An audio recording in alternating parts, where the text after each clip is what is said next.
Bonjour à tous les gars, nous voilà dans une nouvelle vidéo. Donc là en direct de la dalle, la deuxième dalle. Ça pousse, mais c'est pas assez vraiment. N'hésitez pas à mettre des likes, à partager, à continuer, à vous abonner. Voilà. En tout cas, ça me motive. À chaque fois que je reviens au Congo, ça me motive parce qu'il y a des nouveaux chantiers qui émergent. Il y a des nouvelles constructions, toujours, c'est incroyable. Donc ça avance, mine de rien, il y a des gens qui investissent au Congo.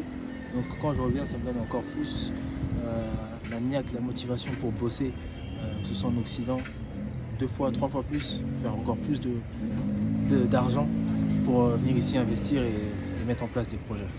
Voilà. Là, on peut voir clairement que la construction ici, c'est un business qui est non négligeable.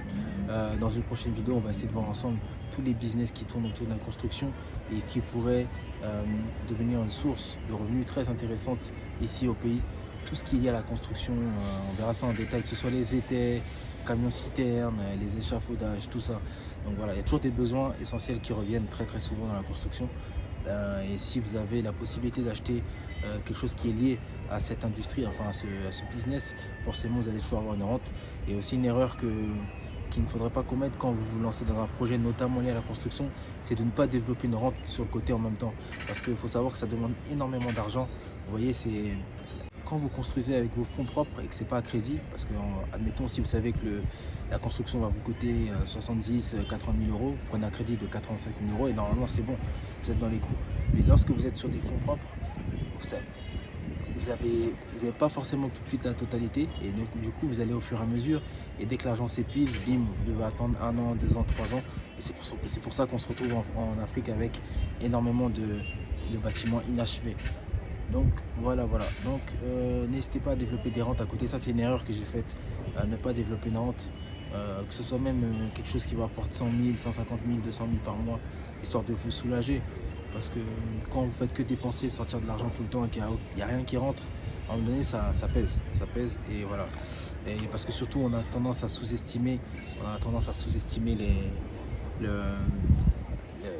les coûts de la construction. C'est pas parce qu'on est en Afrique que ça va coûter moins cher, ça reste cher quand même.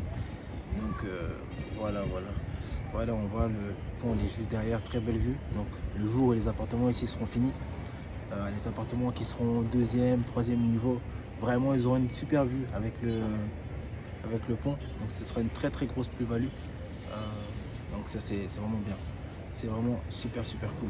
Donc n'hésitez pas, vous qui êtes dans la diaspora, tous les corps de métier peuvent être optimisés, améliorés ici. Voilà, dans la vidéo précédente, je vous parlais du salon de coiffure.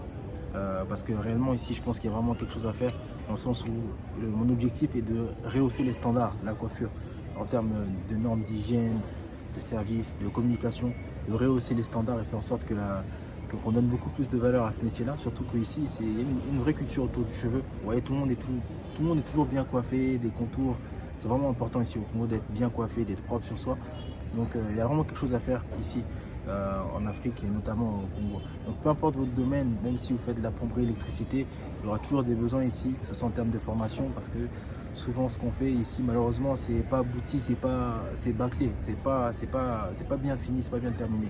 Donc si vous pouvez venir ici, ouvrir que ce soit un institut ou bref, un organisme de formation dans le domaine dans lequel vous êtes qualifié, ça va forcément servir, peu importe le domaine, vraiment, il y a trop de choses à faire en Afrique et l'Afrique a besoin de l'aide de la diaspora pour émerger et se développer, sinon ce sera compliqué.